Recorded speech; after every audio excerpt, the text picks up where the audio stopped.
and welcome to the Scottish Roadscast, a podcast all about Scotland's roads, bridges and motorways. I'm John Hassel. And I'm Stuart Beard. Hello Stuart, how are you? Very well, John, how are you? I'm absolutely wonderful. What are we going to be talking about this episode? We have a very special podcast lined up this month. They're all special podcasts. They are all special, but this one's very special. Okay. We are celebrating the 60th anniversary of the Clyde Tunnel. That's in Glasgow. Yes. Thank you. Yes. We've cleared that up. 60, though. Is this maybe the longest or the oldest anniversary have we done? To date. Today? We have a longer anniversary coming up very soon in another podcast. Okay, we won't spoil that yet. But yes, so far, 60 years, July the 3rd, 1963, the northbound tunnel of the Clyde Tunnel was opened to traffic by the Queen and Prince Philip. One of Glasgow's first major post-war road schemes. Something of a city landmark, now you could say, and pretty iconic. And I think it's fair to say that we are both reasonable fans of the Clyde Tunnel and always have been. I'm always a fan of the crossing of the Clyde, although you know I'm a big fan of Erskine Bridge. But yes, you remember we had a podcast or roadscast before about the Clyde crossings. Yes. And I'm pretty sure Clyde Tunnel won. I think it might have. Because people did poll for it, and or we did have a debate about it. We did indeed. So the Clyde Tunnel was, as I say, the first major post-war road scheme taken forward by Glasgow Corporation. We often speak about a highway plan for Glasgow and all those 1960s plans. The Clyde Tunnel actually predates all of that because the Clyde Tunnel was first proposed in the Bruce Report of 1945. Yeah. That's obviously the report that everyone knows by now was the one that recommended the demolition and rebuild of the city centre. But as we've said many times, also had some very sensible proposals for roads transport and transportation. The inner ring road for the city centre, radial motorways, urban routes, bypasses, and the tunnel, of course, crucially as well. So we're going to cover all the history, all the planning, all the construction, talk a wee bit about what's been happening recently with the tunnel and what's planned for the future. But I think before that we should get one or two thank yous out of the way. Absolutely. I think we'll do that up front. And a big thank you to Glasgow City Council for all their assistance in the production of not just the podcast, but also of all the other things we've done for this anniversary. In particular, our new booklet that's now on sale on the website. So we have produced our latest anniversary series booklet. And it's our biggest yet. It's the biggest yet, 28 pages. And I should say most of those pages are taken up by all new photos, previously unseen photos that we have scanned recently. And by the way, thanks to Automated Document Services for scanning those photos for us very quickly, because we only got access to them quite late in the day when we found out where they were. And then Pamela and the team there quickly turned them round for us. So thank you, big thank you to them. And also thanks to the sponsors as well, Eastford Excavations and HBS. And Highway Barrier Solutions. Just for getting us to this point. So thanks for the support. Yeah, lots of big thank yous there. So, what else can we say? So we've got the booklet on sale on the website now. If you're listening to this, there will be a number of things going out on the social media feeds, and there's a new web article and a whole raft of things you can look at with new information on the project. Because on the website, we only ever had a very basic page on the Clyde Tunnel and the approaches. We now have a lot more detail around the development of the route and the approaches. Incidentally, we've included those within this. I always found with the Clyde Tunnel, we seen it as the tunnel itself, but a major component of it is its approach roads in some ways, and everything was these different dates, which we're going to cover here. So what page was always going to cover it? Was it going to be Expressway page or Clyde Tunnel Expressway or the Clyde Tunnel page itself? So the information has kind of been everywhere, but it's great now. It's all pulled together. With the recent anniversary of the Clydeside Expressway and the fact that we rejigged all that article, and now we've done the tunnel and its approaches, we've kind of ticked off those major Glasgow routes, along that sort of bank of the Clyde and down to the M8. So it's good that we're in that position. So lots of really useful information on there. So get on the website, scottisroadsarchive.org/Clyde-tunnel. Exactly. All right. You'll also get it if you just type that kind of roughly into Google. We're all over That's Google. what I do. Exactly. Okay. Shall I begin? Yes, please. Anything you wish to know first before we start? No, something I'd wish to state. Yes. I was at the People's Palace on the weekend, Glasgow Green. Yeah, and you mentioned about the Bruce Report. Yes. They do actually have that illustration from the Bruce Report that shows the plan they had for the city centre with some of the roads things. And it's just when you mentioned it there, I was like, I'm going to plug the people's powers, which actually is excellent. It's a good facility, that. It's a good to go and visit. The Winter Gardens or whatever are still closed there. But there's been a bit of controversy over that, but yeah. Okay, well, we'll move swiftly on. Okay, fine. Okay, then. Clyde Tunnel. Way back in 1945, Robert Bruce published his first planning report for Glasgow Corporation. The Second World War was still raging at that time. We were still a month or so out from VE Day at that point. But already they knew the war was coming to a close. They started to think about the future and what did the city need. Now, there had been some discussions pre-war about the need for crossings of the river downstream of the city centre. Yeah. Because there were ferries. There were lots of ferries in Glasgow. In fact, some of the research that we did for this Clyde Tunnel anniversary revealed way more ferries than I even realised. And by the way, you always think of like Yoker Renfrew, that's one. Yeah. Did you know, and I didn't know, that the Govan ferry and the White Inch ferry, which was the two that the tunnel directly replaced, the ferries used there had adjustable platforms. The height went up and down, determined by the tide. So that by the time it got to the other side, if the tide was coming in, they increased the height of the platform so the vehicles could get off onto the quay. And likewise at the other side. So there's a photo of it in the booklet and on the website. It's a very interesting vehicle. I knew all about that. Did you not know that? No, I was clueless. No, I'm joking. I never knew that. That was fantastic. Okay, well, so a lot of new information. That is quite ingenious, actually, and it's probably important in some ways that you bring up the ferries there, because these are, there were a lot of them. But how did you get across the Clyde by a fixed structure? You had to come into the city centre. So it was over the bridge in the city centre. So the old bridges there, the old arch bridges, you had to come into the city centre and use those.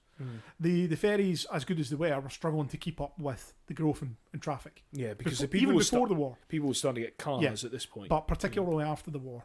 And they were great for small cars and vehicles and people, but not so good for some of the bigger trucks and things that were starting to use the roads as goods were switching to road transport. So even before the war, they knew something was going to have to be done. And they initially considered a bridge at Finnieston and various other things. Then the war came, and they published this new report on the first planning report. And Bruce was particularly interested in improving connections around the growing suburbs of the city, and also around the city centre itself, where there was a major congestion issue, but also improving cross-river connections as well, particularly between the north and south. It was quite industrial at those times as well. We have to think back to Glasgow at the time, which was a huge kind of centralised industries in these areas and on the banks of the Clyde, and shipbuilding as well. Lots of new industrial development in the south, particularly around Hillington, happening at that time, both before the war and after. Lots of new housing being built around Jordan Hill, Kelvindale, all these places in the north of the city, and they wanted to get the skilled labour from the north to the south easily. Yeah. So the tunnel was a key consideration, a key component of planning for all of that, right? So, as we've spoken about before, as part of the inner ring road and various things, the corporation were keen to move forward with as many of these new proposed roads as possible. However, the post-war austerity and the complete lack of budget meant that they couldn't, and they had to choose particular projects to move forward. The tunnel was prioritised. Yeah. Okay, it was approved in 1947, and by 1948, the Parliamentary Act required for the construction of the tunnel was taken forward and also approved. Okay. So by 1948, the government had said, "Yeah, okay, go ahead, build a tunnel." The boxes were getting ticked, and had also given a commitment that there would be some grant assistance as well for the construction of it, as again, which was commonplace at the time. However, the post-war funding setup wasn't really getting any better, and progress was slow.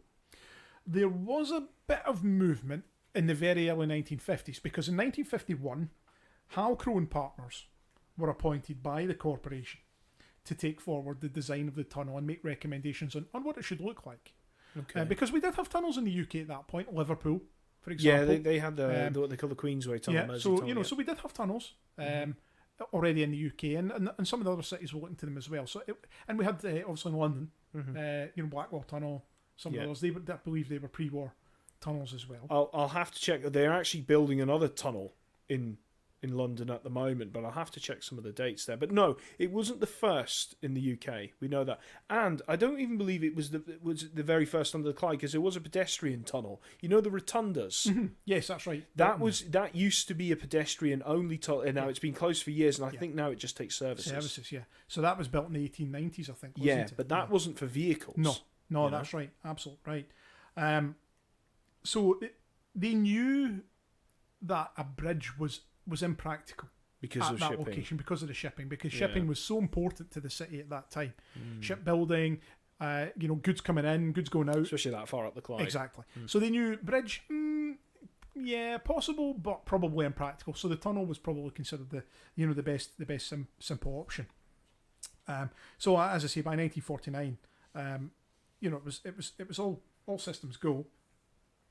Halcyon Partners appointed 1951.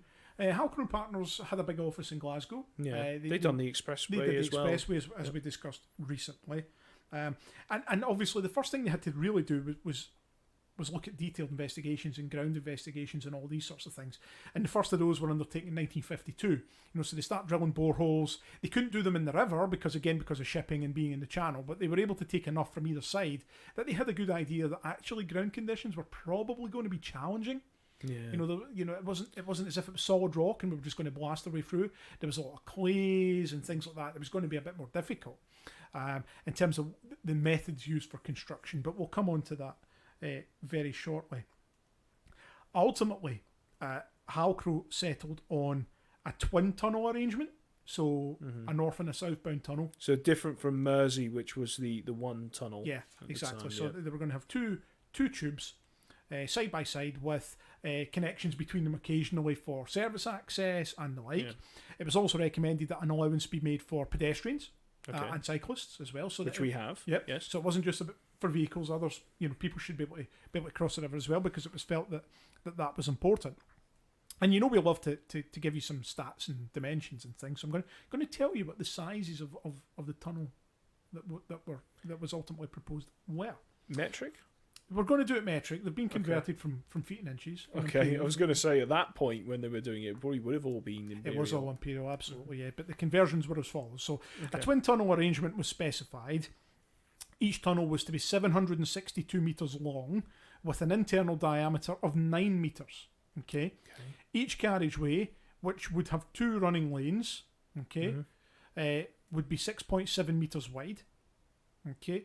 And these are built on basically a transverse 3-span bridge supported on abutments which are attached to the tunnel lining and intermediately on the walls that form the pedestrian walkway. So basically, to simplify that, think of the tunnel as a perfect circle. Yes. 1/3 of the way up is the road deck. Below that road deck, there's space for the pedestrian and cycleway tunnel, and also for the ventilation ducts on either side as well. Okay. Oh, okay. So it's kind of, I'm just imagining like, I've seen the diagram, but just for our listeners, so it's like almost if you look into like a toilet tube, you're that way, and you imagine like a square box being inserted into it. That's the part for the road. Yeah. Okay, so you've got you've got space either side then for other things. Exactly, yeah. Now the tunnel was always designed with a speed limit of 30 miles an hour in mind, as it is today. So there's been no change there, and it has a gradient of almost 6%. Now, when the tunnel was completed, it actually had the steepest gradient of any tunnel in the world at that time. There are others now that are steeper than that, but at that time it was the steepest in the world. Something else, each tunnel drains to a sump at its lowest point, and that's then pumped back upwards to ground level. So that's constantly going on. Well, of course, because it's below the sea level. Exactly. You've got to have a pump running 24 hours a day, putting everything out. Yeah. So in terms of the construction, so through the 1950s, they carried on with their design. They were able to get all their investigations done, and by 1957, we finally were able to let a contract for the construction, and that was let to contractor Charles Brand and Son Limited, who were known for lots of things. I think the tunnel was probably the biggest single project in Glasgow that they were ever involved in, but if you look them up, they were involved in other smaller scale projects across the city. Even up until the 1990s, they were still getting involved in things across the city. It's a fairly well-known contractor for them at that time. Okay. It was expected that construction would take around 4 to 5 years. You know, this was a technically challenging project. It was never going to be just a straightforward throw it up in a couple of years like we did with some of the motorway projects. I mean, even Kingston Bridge took, 3 years to build. So the tunnel was always going to take a bit longer than that. Because, as I said to you, those challenging ground conditions meant that they were going to have to use tunnel shields and compressed air. Going to say about the technology used in the methods of construction is probably quite different now. Now we're doing a lot of tunnelling in the UK just now, particularly with High Speed 2. Yeah. And these use TBMs, but they didn't have a tunnel boring machine. No, they used the shield method. It's all fully mechanised now for tunnelling, even in those sort of ground conditions. But back then, just wasn't going to be possible. It was going to have to be tunnel shields, which basically mean that you progressively work out away from each bank and eventually meet in the middle. And the shields basically hold up the river and all the soil and all the stuff above you and save that collapsing, from collapsing in and where you're working. And the compressed air element obviously helps that. It creates an environment that holds everything up. That's right, because I know about this, because the workforce in there had to work at a higher pressure. That's right, yeah. And interestingly, the techniques for decompression after working in such environments had not really been perfected at that point. There was a long process before and after, before you could go in and work in that environment, and it roughly took an hour. So that added an hour on at the start and finish of each shift. Like divers with the bends. Exactly. Yeah. There were numerous cases of decompression sickness because some workers really refused to go through that process. Interesting health and safety. Could you imagine that? Yeah, every day. I mean, it's like being a diver, I suppose, because you are going in those different pressures all the time. Now, interestingly, very little progress was made in methods for tunnelling from the 19th into the 20th century. So the tunnel shields used in the construction of the Clyde Tunnel in the 1950s were actually based on the design for Marquez and Barbrunel's design for the Thames Tunnel back in the Victorian era. Yeah. So there'd been very little progress really in the 100 years since, the 50 to 100 years since, So which was you use what you know, don't you? Yeah. So that's right. In terms of construction, as I say, they work out from each bank towards the middle of the river. Pilot tunnels were dug first. So we didn't just start digging big circles. We started with smaller tunnels. A great photo of the pilot tunnel on the website and in the booklet. And there's another one in the booklet that actually shows them pumping in some grout for the ground treatment works as well. Really interesting photos. So they worked in these small pilot tunnels first, which were much smaller than the of course they were, and I see why. I mean, it's the same way you drill a pilot hole sometimes. It's to guide the larger drill bit. Exactly. And it's a case of if you're trying to get two things to meet, if you made a hash of it, you would rather do that with something smaller than larger. I'm just thinking in a layman's terms on that. Well, the pilot tunnels themselves, they were only 3.7 metres in diameter. Yeah. So quite small, for working, and really quite small. And that photo in the booklet really illustrates that very well. Once the pilot holes had been dug and the pilot tunnels had been dug and we were clear on what we were doing and the ground treatment had been done, we could actually start digging out the main tunnels themselves. And these were cut perfectly circular with cast iron linings installed for structural support. Okay, and again you see them in the photos.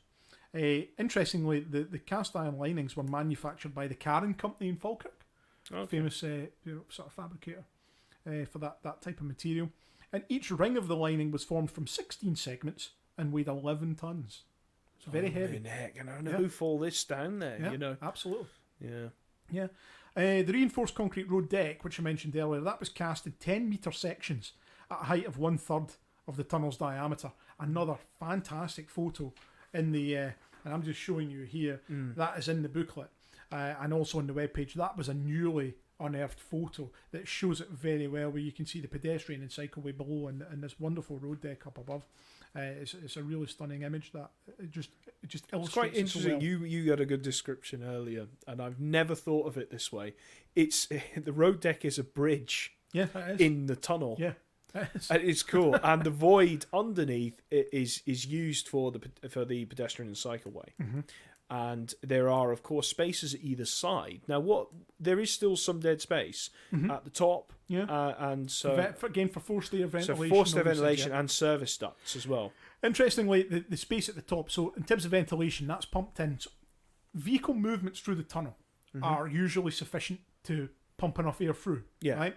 But in conditions where maybe there's a breakdown or there's congestion or whatever, and the fans have to click in, they pump in like 6,500 cubic meters of air, per minute. Yeah. In through the tunnels. They come in through the bottom end, and in the crown of the tunnel, up in the roof of the tunnel, that's the extractors. Yeah. So that's where we extract it. And anybody who's used the tunnel, the ventilation buildings are at either end of the tunnel, and that's where obviously all the machinery is that keeps allows this this to go for safety reasons. Going, and it's all very, very interesting. Obviously, the Clyde Tunnel is Scotland's only road tunnel. Yeah, I agree with you. Some people turn around and say, well, what about Charing Cross? That's sort of a tunnel. It's not long enough. It's not long enough, but it's not a true tunnel because it's cut and cover. Exactly. And the same with things in Stirling. Yeah. But as you say, like road, obviously we have railway tunnels, to be honest with you. But no, I agree with that. Mm-hmm. Yeah, it's Scotland's only proper road tunnel. Yeah, because it's got ventilation and fire control. We might get another tunnel. You never know. You never know. The tunnelling phase was obviously quite long. It wasn't something that was completed overnight. It took years, literally years, from 1957 to 1962. So 6 years. The tough ground conditions meant that it was quickly realised that the initial programme was challenging for completion, and it was going to take a bit longer than they originally expected it to. So that's why the completion came a bit later than when they first set out. Yeah. The challenging conditions, just made for a very tricky. The thing I've found with it as well is, and I know you're gonna get to this, Stuart, is that of course it was one bore that was opened first, wasn't it? Which probably gave them leeway, I suppose. But was that always the original plan? Was we'll open one bore first, or was this as a result of that program being so tight? That was always my assumption. Right. But when I started reading through some of the new information we've come across, it does look as though the northbound tunnel was always expected to be completed first. Yeah. Right? It seems that there was never an expectation that both of them would be done in time, because there was a team of 16 miners involved in the construction of each tunnel, right? They could only do so much at a time.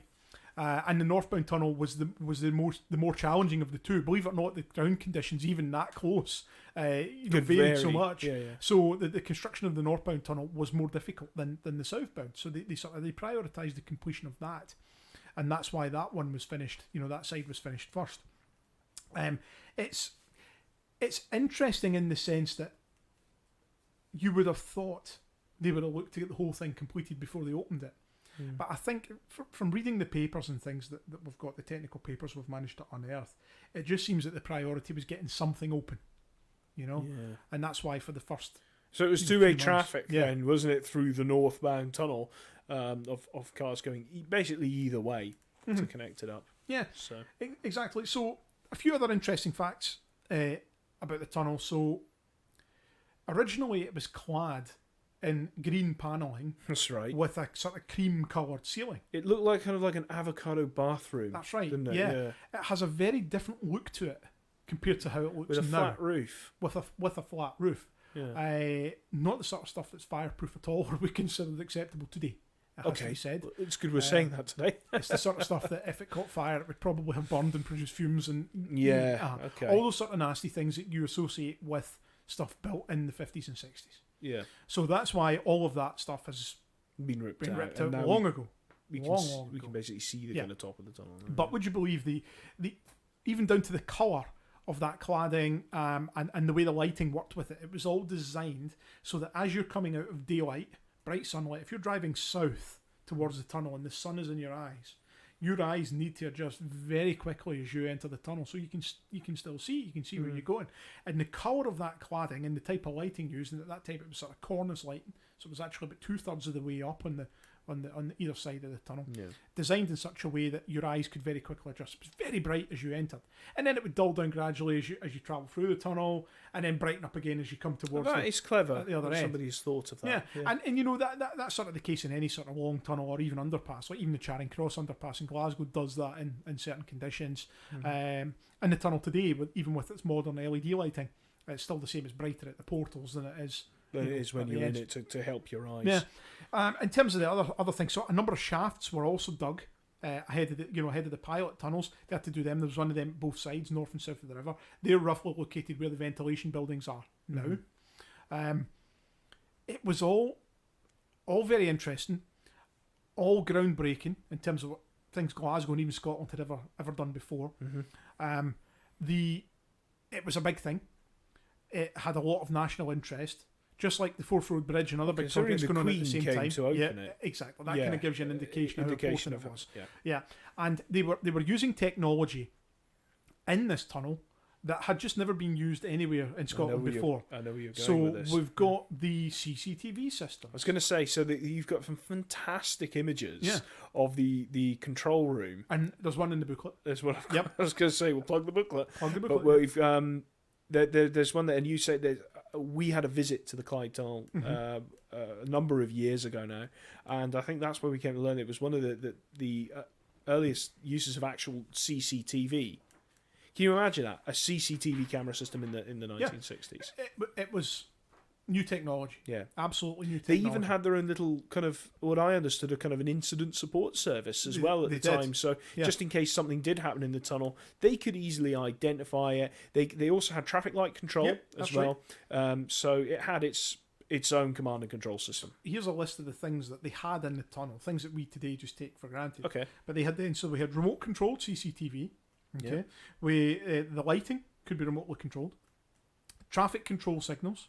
And systems, emergency telephones, automatic fire detection systems, and a road heating system as well. Yes, so this gets people quite excited whenever you talk about road heating.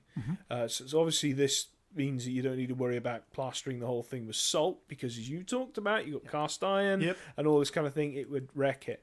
The road heating system, I don't know. A lot of these things weren't used very much at the time where they've been implemented elsewhere.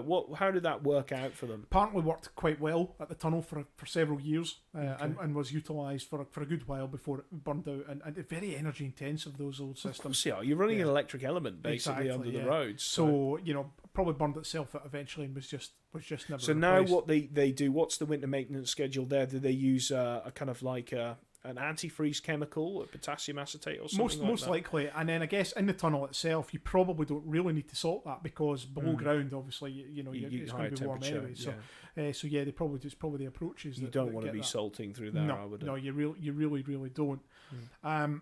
So on completion in 1963, the Clyde Tunnel was said to have the most advanced control room in the world. It was wonderful. Glasgow was at the forefront of these things. We've said that many times. It was great technology. We were using it before anyone else. They had all these experts and boffins come in to help them to launch it. And there's a picture in the archive of guys in white coats, looking at a monitor. Well, that was it. I always found it quite Bond-lairish. Where I looked at it and it was like, you're right. It looked like a laboratory or something. Exactly.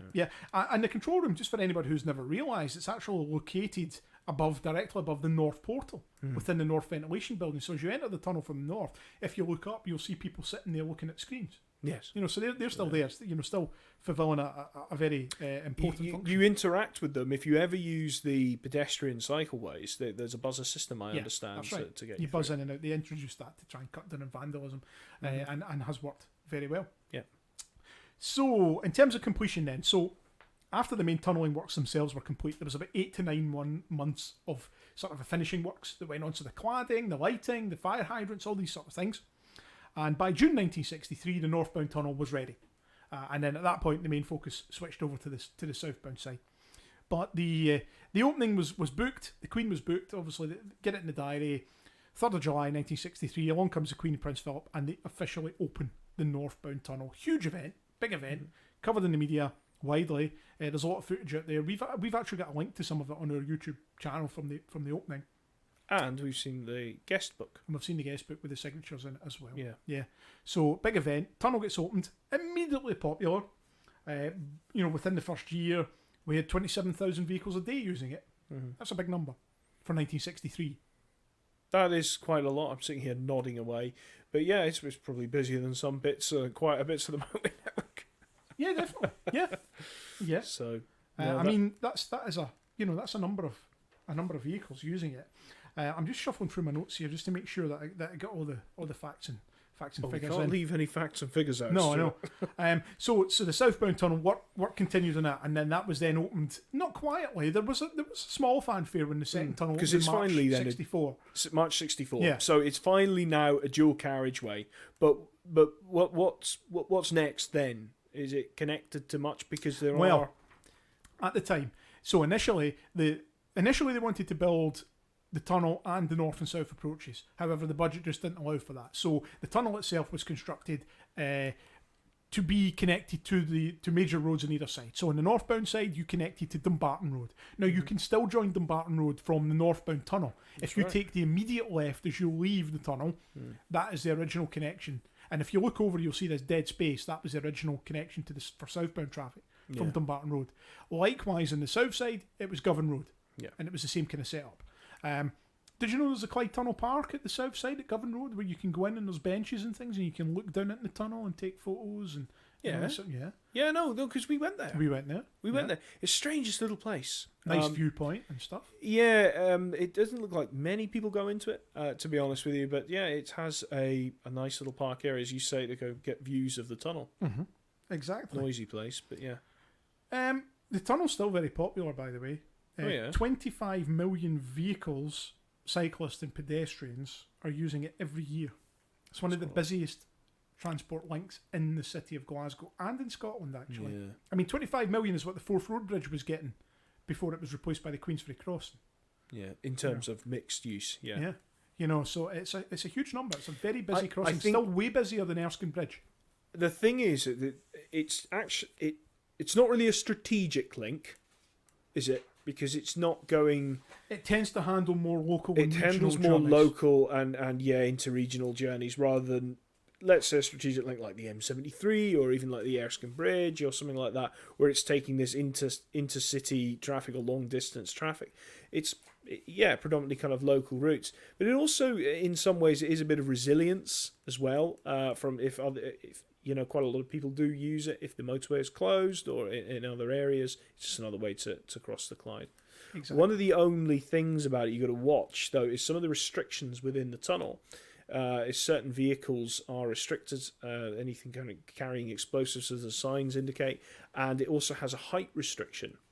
Yeah, so obviously, there's this cool thing that you notice. You know what, Stuart? Do you notice the chains that dangle down? You know what they're for? So, that gives someone a warning that their vehicle is very close to being the maximum height, and they should stop. Yeah. Yeah, because you hear it scratching on the top. Did you know the tunnel has its own bylaws? No, but I'm not surprised because the Forth Road Bridge had its own bylaws. And I was speaking to the team down at the tunnel recently, and David Igle, who's the tunnel manager, and he was saying that the bylaws are still in effect. Yeah. Did you know that the tunnel actually had a minimum speed limit? Yeah, I was just going to bring this up. So this is the blue roundel that you don't see very often for minimum speed limit. Yeah. What was the minimum speed limit? I knew you were going to ask me that. And he's desperately trying to find it. What I'm going to do is we've got an image that's in the booklet. Again, plug the booklet. Plug the booklet. Plug the booklet at all costs. Yeah, and I've got another follow-up question, right? Find out what the limit was. It was 8 miles per hour. Okay. Is it still the case? Yes. But it's not signed.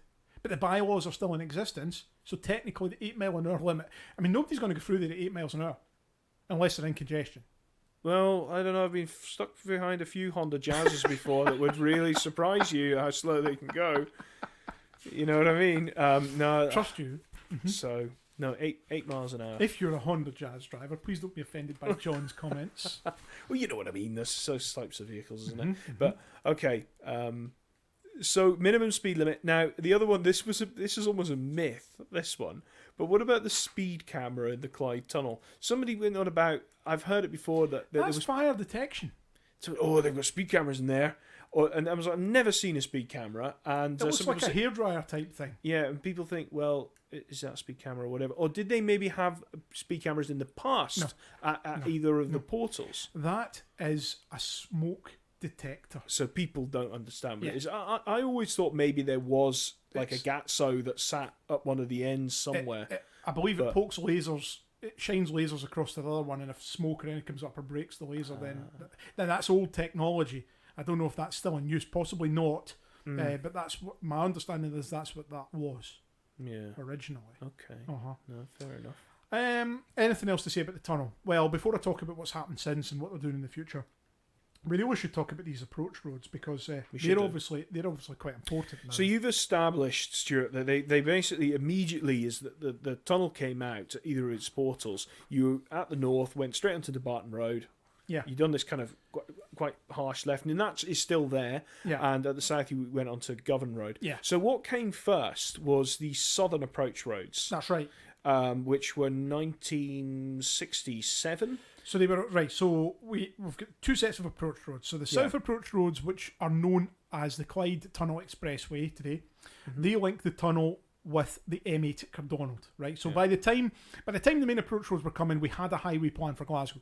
Right. Yeah. So they knew that there was going to be a motorway in the south, and they wanted to connect up nicely to that. So they extended the access from the tunnel round past what was then the Southern General Hospital, through Linthouse, out to Cardonald, to where the future M8 was going to be. And it incorporated, we always get debates about this, The Shield Hall Overpass. The Shield Hall Overpass, which was the first major flyover in Scotland.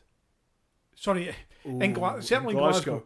I was going to say, you've just written off the entire M90, the Hart Hill bypass, everything, So this was, I'd say in Glasgow, it was the first major structure. Well, as a flyover... It's a flyover. It's a flyover. That's what I mean. It's a flyover. Hart Hill Bypass didn't have any flyovers. Well, it does. Overbridges.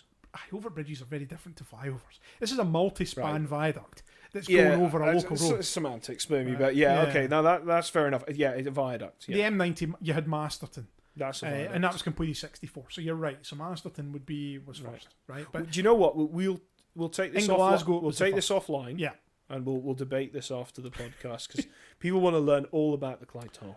Yeah, they do. But I'm going to tell them about the rest of these approach roads first. So work began in the south approaches in June 1965. These were also designed by Halcro Partners, by the way. They had the commission for the whole lot, including the expressway, as we said earlier.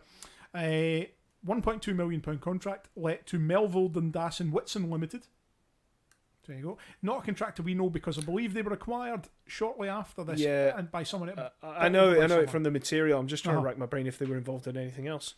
Not that we don't know. No. Not they will have been obviously, but nothing from a roads point of view. In Glasgow that we have interest in. Okay. That was opened on the 30th of November 1967. Mm-hmm. Okay. That became the A739, linking down to Cardonald to Paisley Road West. Because there was no M8 at that point. The M8 was still 9 years away at that stage. 1976, wasn't it? Yeah. That section opened of the M8. The north approaches, which included the distinctive White Inch interchange, one we're a big fan of.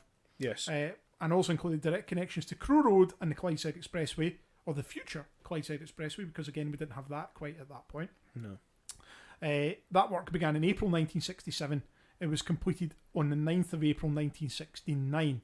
They were built by Balfour Beatty at a cost of $2.2 million. So they were completed 4 years before the expressway came along. But they obviously knew the expressway was coming in those areas. There was also the Crow Road Expressway, which they thought about, which was the kind of improved route beyond that. So we got part of that. But we got kind of part of that. So no, the White interchange, and it's an amazing interchange, and we've spoken about it so many times on this podcast, especially when we're talking about junctions. There's just kept over that 2 levels, very compact. They had to obviously keep quite a lot of the housing that they had there, and they had Victoria Park as well, so they had to squeeze in this junction to allow for all these movements. Right. Do you know it's got all these pedestrian underpasses there as well? Yeah, you tried to drag me through half of them. I remember that you refused. Yeah. But I find these places inviting, so what can I say? There you go. Well, it's safe, isn't it? You can basically get across the road without ever meeting traffic. Those distinctive features that you're talking about there for making it compact and like that was a corporation requirement, for them to minimise the impact on high quality property. It does it so well. It does it so well, that junction. It needs more credit. Yeah, you're right. It does. It really does. So there's a great photo of it in the booklet, and on the website. Yeah. Definitely worth having a look. One thing we didn't say, just the tunnel's total cost. So it ended up about £10.5 million, which is not a lot really, but if you multiply that over the years and look at inflation, it works out about £180 million today. Yeah. Now, would you build those tunnels for £180 million today? No, you wouldn't, because there's a lot of other requirements. What did you say the original cost was? £10.5 million. Well, you'd spend that on your bat surveys straight away. Yeah. No. You would, though. Let's think about a lot of... there is actually a sensible point I make here, is that we are far more sensitive to, we are far more sensible and sensitive to environmental factors than they were back in the day. There's so many more things we consider now. Ecological factors. Exactly. Before a shovel hits the ground, there's a lot of consultation, and in some cases quite rightly so, on the impacts that these schemes have. Yes. So that is something I would always keep that in mind if you are thinking about, wow, that was cheap back then and we could do so much now. Things are a lot more expensive. That's why we're over the hill when it comes to affordable big civil engineering kind of contracts in this day and age, because it is very expensive to do it now. There was a time that existed after the war when it was easy to get these things done. You're right. I hope I'm not going to get chastised for saying that, but that is the truth. You're right. You're absolutely right. And it helped that a lot of the property, particularly on the north side of the river, was earmarked for clearance anyway. So it was fairly easy to fit in these new roads in what was going to be empty pockets of land. There was tenements, and there were a few things that were getting cleared. I mean, there's an image of Dumbarton Road in the booklet. Yeah. And if you look at that now, you did one of those then and now. That's right. Posts. Completely different. That road is changed beyond all recognition. Yeah. From 1963 to now, you wouldn't recognise it. It went from a very inviting, welcoming, happy-looking place to a place you would rather not be. Is that the right way? That's not for me to say. But it's a noticeable change in the character of that area, and I don't necessarily think it was for the better. Yeah, but vehicle traffic was able to move quite freely through, and And if that's your priority, then that's fine. Well, fortunately for me, I don't live there. But if people are passing through or whatever, yes. But I do see a point. You take the point. Yeah, I take the point. Okay. So that's the approach roads, I guess. Yes. That more or less covers everything. So I'm going to talk about the sort of work that's been done. So the tunnel itself has changed beyond all recognition since it was completed. And looking at those images from the opening day, you will realise that immediately. It looks nothing like that anymore. Not the interior. The linings have changed. There was a lot of work done about 20 years ago to fireproof it, and a huge big contract that went on for a while to do all that back in the early 2000s. I remember when that work was going on. There was a lot of overnight work for a very long time. The council continues to invest money in the tunnel because it is maintained and managed still by Glasgow City Council. It's not a trunk road. Yeah, that's right. It's a council thing. And it's not tolled. It's not tolled either. Yeah, which is good. Yeah, it's good. It makes it more accessible. Yeah, I think there is a discussion around tolling and pricing and how do they carry on raising money to maintain this thing. But at the moment, it's such an important crossing that would actually be very detrimental to the people there. I mean, some ways I support tolling to bring about a kind of guaranteed revenue stream. A guaranteed revenue stream, that's exactly it. But in other ways, it's a pain, isn't it? You know what I mean? And it will hurt people every day who are constantly going through that. Maybe they might look at this and maybe I hope I'm not giving them ideas when other crossings open up further up the Clyde. You never know. Yeah. In terms of work that's been completed recently, people probably will have noticed that a new LED lighting system was installed. It's quite good, actually. Yeah, it is good. Quite good. A new CCTV systems have been installed as well. Actually, really impressive CCTV. When I was at the control room a few weeks ago, I managed to get a wee tour. Wow, really impressive high-resolution CCTV in there. Come a long way since the 60s. It really, really has. Probably some of the most impressive CCTV on the Scottish Road network in that tunnel. That's good that they've invested in that because it's for safety. Yep. And a further £3.5 million of investment is planned before 2025, and that will see the installation of a new traffic control system. So new traffic signals, new lane control signals, refurbishment of the tunnel ventilation building. So they are getting a wee bit tired, particularly at the south side. You know, the old cladding starting to get a wee bit rough looking. That's all going to be refreshed and renewed. That'll make them a bit more attractive looking. That's all been done. Other planned works include variable message displays, radio rebroadcasting equipment, and a public address voice alarm. Yeah, so I was going to mention this. Wasn't there something in there already for the radio system? I can't remember. No, they didn't have a radio rebroadcast system previously. Okay, so it's maybe some other tunnel I'm thinking of. But how does this work? It's like if there's an emergency and you're listening to an FM radio... It just means if you're listening to DAB or FM radio as you drive through the tunnel, you'll get signal dropout at the moment. However, when this system's installed, your signal will just continue. Right, so it's a relay. And also for mobile phones. And will it work for emergencies if they need to put a message through? Yes. Right. Okay. Yeah. Well, that's oldest tunnel systems have that. Yeah. Like a radio system. So you will get all that as well. Yeah, that's very cool. Yeah. And the mobile phone signal as well. And like you mentioned earlier on, so even when the tunnel opened, it had this sort of a incident support vehicle. So they had their own sets of vehicles down there, recovery vehicles. And it's always been the case that if you broke down in the tunnel, they would come and rescue you. Now, initially there was a charge, a very small charge for that way back in the day. That's obviously been done away with now. It was like 3 shillings exactly, and a something threepence like or that, something incomprehensible. And they had their own branded recovery vehicles that would come and get you. Now, that was getting done in the 60s, and it's something that's widespread now on the motorways and trunk roads. But, you know, we were doing it there decades before that, you know. Very impressive. Very pioneering bit of work. Yeah. And you know, something that we should point out, I mean, there's traffic signals at either end of the tunnel, and some people do get frustrated sometimes when they come round the bend and they're at red and they have to sit there. But always bear in mind that if those traffic signals are at red, it means that there's a genuine incident in that tunnel. If you broke down in the tunnel on the steep incline on the way out, would you want other traffic zooming past you? Or would you rather they closed it until they could come and recover you? I'd want it closed. Exactly. Obviously, yeah. So show a bit of patience the next time. Apparently, that's one of the biggest issues they get is abuse when that sort of thing happens. Really? Yeah, because the signals are at red. Is maybe this is why they're going for the variable message system on the immediate portals to say put a bit more messaging out about it. Yeah. Exactly. Okay. Fair enough. I'm surprised at that, but I've never actually seen it. No, it's not happened to me. Happened to me once. I was stuck for 20 minutes or something. Frustrating, yeah, but again, there's always a valid reason for it. They're not just going to shut the tunnel. And you know, one of the things that's also good about it, they've got these automatic barriers as well now, when they're doing work overnight and they can direct traffic from very one easily tunnel to put the it next. through contravert. I've driven through it the wrong way as directed a few times. Yeah, they're very good with their maintenance regime. Very clean, very tidy.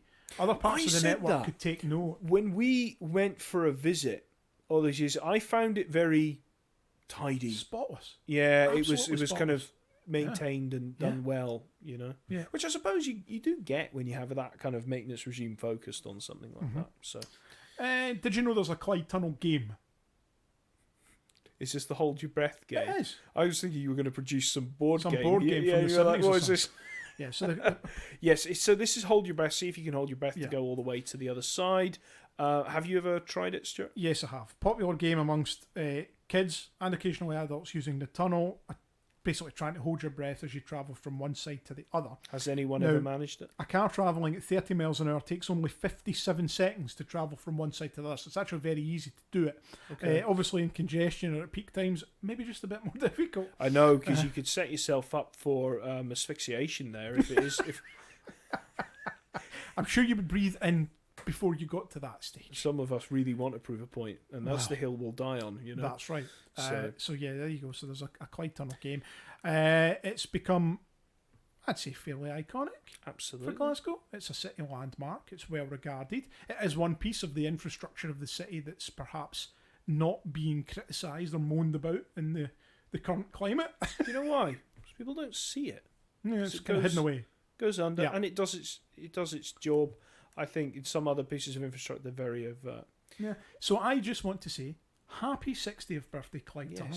Happy 60th. Here's to at least another 60. I hope so. Yeah.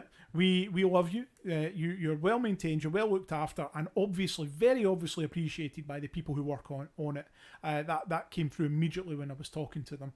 And again, I thank them again also for their access to to the tunnel, to the control room, to the records and some of the other information they had. We're very grateful. It was nice to get involved in a non-Trunk Road anniversary. For something different. Yeah. So we hope everybody enjoys the material that's gone out and the new photos, both on the social media and on the web article.